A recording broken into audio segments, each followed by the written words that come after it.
Petit retour de vide-grenier, j'ai pas réussi à trouver de cartes Pokémon aujourd'hui, mais par contre j'ai fait des très bonnes affaires en termes de jeux vidéo, donc je vais vous montrer tout de suite ça. On commence avec les deux plus gros hits du jour, on va dire.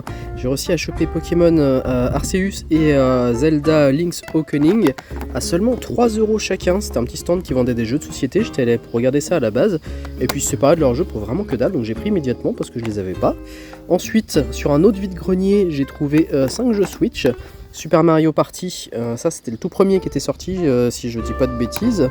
Ou alors non, je sais plus. Oui, si c'était celui-ci le premier, mais en tout cas ils avaient aussi Superstars. Et en fait j'avais plus que Jamboree parce que j'avais revendu le premier déjà et je regrettais, j'avais envie d'y rejouer. Donc comme j'ai que Jamboree, bah là j'ai pu choper ces deux-là. Super Mario Bros U Deluxe, Super Mario Odyssey et Luigi's Mansion, tout ça pour 10€ le jeu, donc 50€ l'ensemble. C'est pas la meilleure affaire que j'ai pu faire, mais franchement, vu comment ça cote les jeux Nintendo Switch en général, c'était vraiment bien.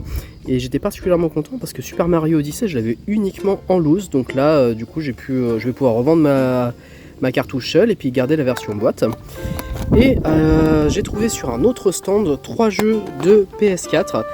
Man of Medan qui vaut pas grand chose mais pas grave, j'avais envie de le faire, surtout que je suis en train de faire The Quarry en ce moment et c'est le même studio. The Last of Us 2, ça c'était parfait parce que je suis en train de refaire le 1 dans sa version remake PS5, donc je vais pouvoir refaire le 2 immédiatement, et la version remaster PS4, je me tâte aussi à la refaire pour pouvoir voir un petit peu la différence de colorimétrie du jeu entre la version remastered et la version remake. Et tout ça c'était 5€ le jeu PS4. Donc hyper intéressant aussi. Et enfin, Need for Speed Most Wanted sur PlayStation 2, je l'ai eu à 2€ seulement. Le jeu il est complet, il n'y a pas la moindre rayure, il y a de la notice à l'intérieur, vraiment petite pépite. J'aurais préféré du Burnout, mais bon, ça sera l'occasion de le faire quand j'aurai retrouvé une PS2, parce que j'ai plus de PS2 depuis longtemps maintenant. Voilà, donc dites-moi en commentaire si vous pensez que j'ai fait des bonnes affaires, moi j'ai vraiment l'impression que oui là quand même.